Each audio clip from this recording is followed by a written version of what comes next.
Hi everyone, it's me, Mrs. Morgan, back with you for your week 5 home learning this week. Hope you're all staying safe and well at home, enjoying some of the lovely sunshine that we've been having, but also making sure you're working on your home learning tasks, which we've been setting for you, so you can keep working hard at home.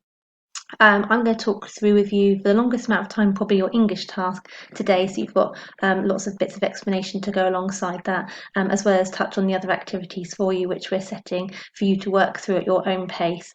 So I'm going to start by opening up the explanation task this week, so we can have a little look through together from the drive.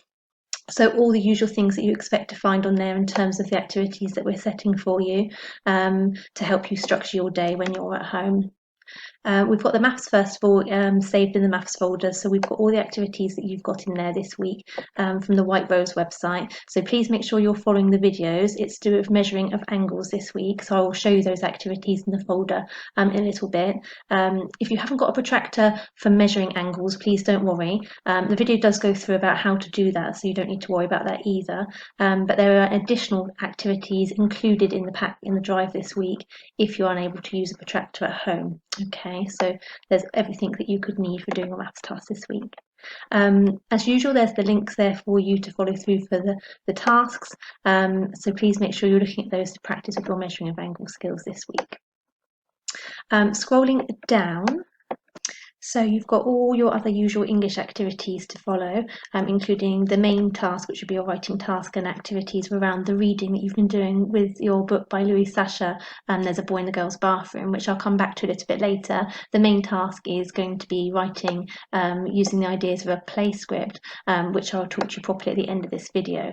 So I won't read through all of this information for you now, because it's within the writing pages on the drive, which I'll talk you through step by step. But the explanation of task is here for you to be able to come back to if you need it. I'm just going to move back down to the reading. As usual, you've got your reading comprehensions, which are on the drive. You've got 3 for this week. That are different levels of comprehension for you to be able to answer questions. So please choose that one that is suitable for you. And then, of course, you've got some other guided reading questions within. There's a Boy in the Girl's Bathroom to be looking at as well, to keep you going for this week. As usual, we've got the spot the mistakes with Mr. Whoopsville's spelling task. Just be aware that, of course, we've moved on now from the year 3-4 spelling lists, and we're using the spelling mat of year 5 and 6 statutory words just to help you to correct the spellings there. So make sure you're using that along with your spag mat to support you. There's also an extra couple of challenges which are included for you as well, a short spag test each week.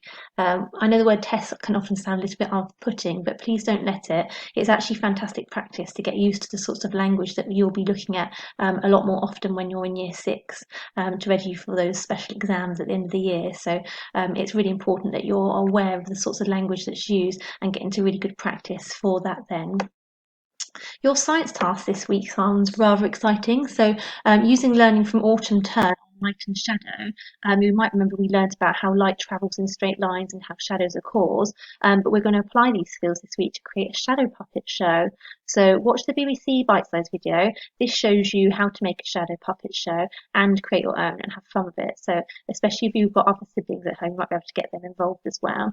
It talks through on there a script of the characters that you could use, an example of a short story, but you can create a shadow puppet for each character using paper or card, or something else that you have at home that you want to use, and remember to keep them simple and clear, so that the shape can then be seen and represented as a shadow behind the light.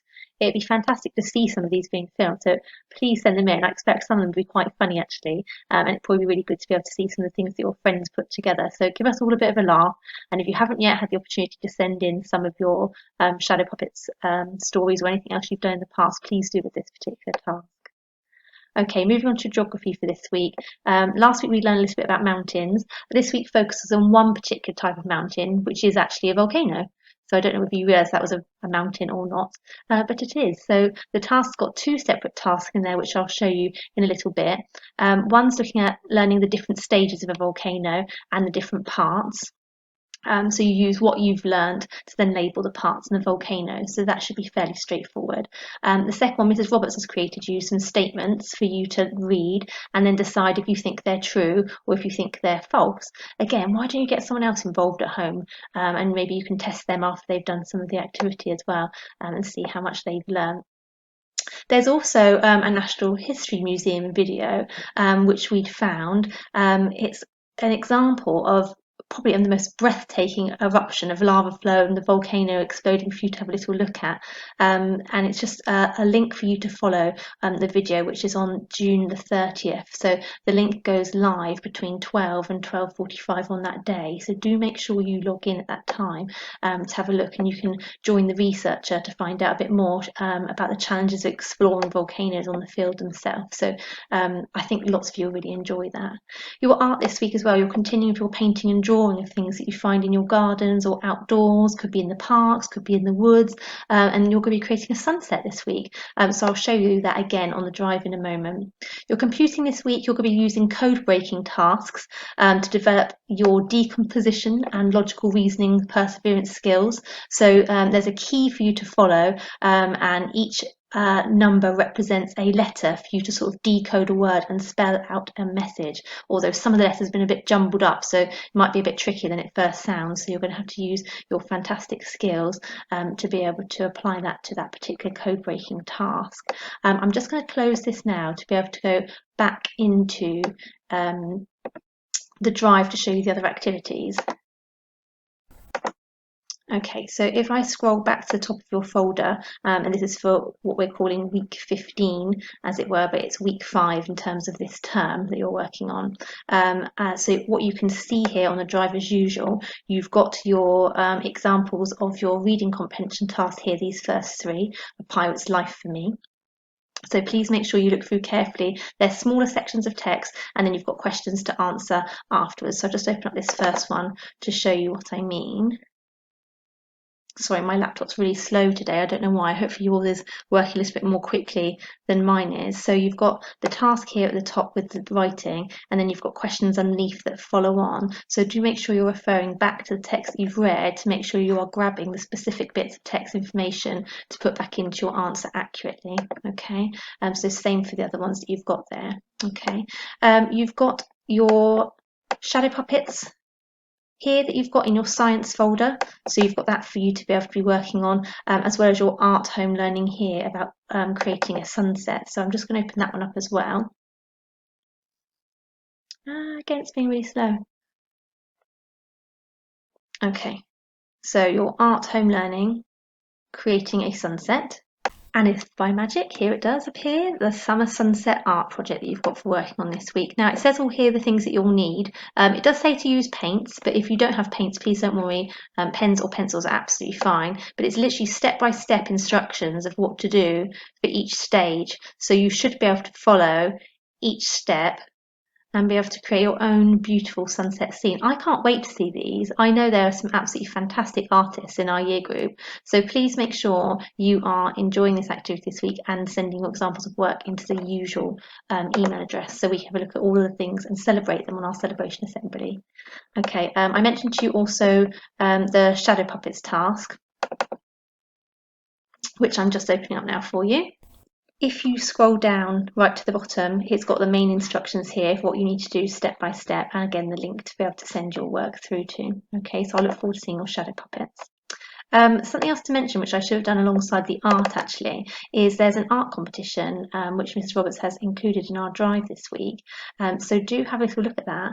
It's been sent from the University of Southampton for children in our school. So here's the art competition for you. So as part of the Virtual Sciences and Engineering Festival at the University of Southampton, children and adults are being asked and challenged to create a piece of art inspired by their research into astrophysics. So the title of your artwork is The Life Cycle of Stars, Supernova and Dark Energy. So there's a link here directly to the website about the competition, and also you've got a link here to show you designs that others have included to give you an idea. There's lots of exciting prizes to be won, including also the opportunity to have your own work exhibited in the next Southampton Astro Art Exhibition. How amazing would that be? So their deadline is the 25th of July, so you've got a bit of time, but your photos and artwork need to be uploaded to the address that you've got here. So do make sure that if you are going to be taking part in that, which would be lovely if you did, that you're sending your work in on time. Okay. Just going to take you back out of here now just to show you some of the other activities you've got for this week. At the top you've got the computing code breaking that I mentioned to you. So the code breaking task you've got here in your folder. So if you open that up, you should be able to see the code breaking task that I talked to you about, with the letters being made up, represented by numbers. So you need to be able to crack the code and work out which letters respond to which character of the alphabet. So here's your Codebreakers activity worksheet. It looks like a whole lot of numbers on this page at the moment, but just break it down step by step. So for the first example, what I would probably do is number 1 represents the first letter in the alphabet, A. And 19 is the 19th letter in the alphabet. So I would probably write all the letters of the alphabet with the numbers underneath to make it more straightforward for you to be able to decipher the code. But of course, it depends on which way you work best and which way you prefer. I think as far as I know, the first sentence within this activity has been created so that each word is in, or each letter is in the right order to create a word, but some might be jumbled up. Okay, so say for example the word was hello, you might actually find rather than the first letter being H in your code, it might be L followed by H and then O and then E and then H, or something, whatever spells out hello backwards. I did it all completely wrong, but you get the idea. Okay, so you'll find that some of the words are actually written, the letters are in the correct order of the word, but others are slightly jumbled up to make it slightly more of a challenge. So you'll need to have a little look really carefully when you get onto this task and have lots of fun doing it as well. I'm just going to go back into your main folder and just briefly have a little look with you at your geography task. You've got all the things in here that I said to you about the fun facts and the volcano questions, which you've got following on from that. And you've got top trumps activity in there as well to have a go at. So that sounds really good for this week. Your maths tasks you've got in the maths folder. So this week you've got your measuring angles task. So if you have a protractor at home, the measuring of angles first lesson activity you've got here. If you haven't, however, and the measuring and the drawing is going to be tricky for you, of course, without a protractor, there are alternative lessons for you. Okay, so these ones are below for you to have a little look at instead. The other activities that move on from measuring angles with a protractor, you've got calculating angles on a straight line, so missing angles on a line or missing angles around a point. So you need to use your angle facts carefully to think about how you would do that. If you know that angles on a straight line add up to 180 degrees, as it's half a turn, then you know that if you've got a missing angle, to use the other angle that you have as a known angle to subtract from 180. So the example that I would use here in this first one, you've got a known angle on a straight line. So you can see the straight line here. Up to this turning point is 80 degrees, and then the remaining turning point that takes you to 180 is missing. This one's quite straightforward because you'll actually be able to use your known facts to work out this missing angle here. It's when you're perhaps working with some more complex numbers, for example here, and also it appears upside down, but you can just turn your page, it makes it easier for you. You've got 139 degrees as a turning point until you get to this part of the turn, and the remaining half a turn to create a complete straight line is missing here. So you'll need to take the known angle away from the total length of a straight line angle of 180 degrees.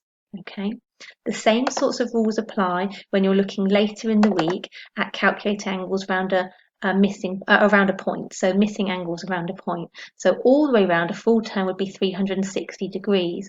So in the same way you use your known facts. So for example, if you're looking at an example here, you've got a known angle of 60 degrees, so you would have to work out the remaining angle that will take you up to the full turn.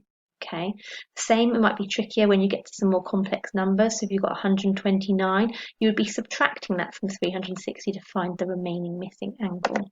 Okay, so your answer sheets and everything that you'll need there is for you for that week. Okay, I think just because of time wise, I'm actually going to spend a bit of time talking about the English on a separate video for you for this week. So you'll find me over on the next video for your English task. Okay, thanks everyone.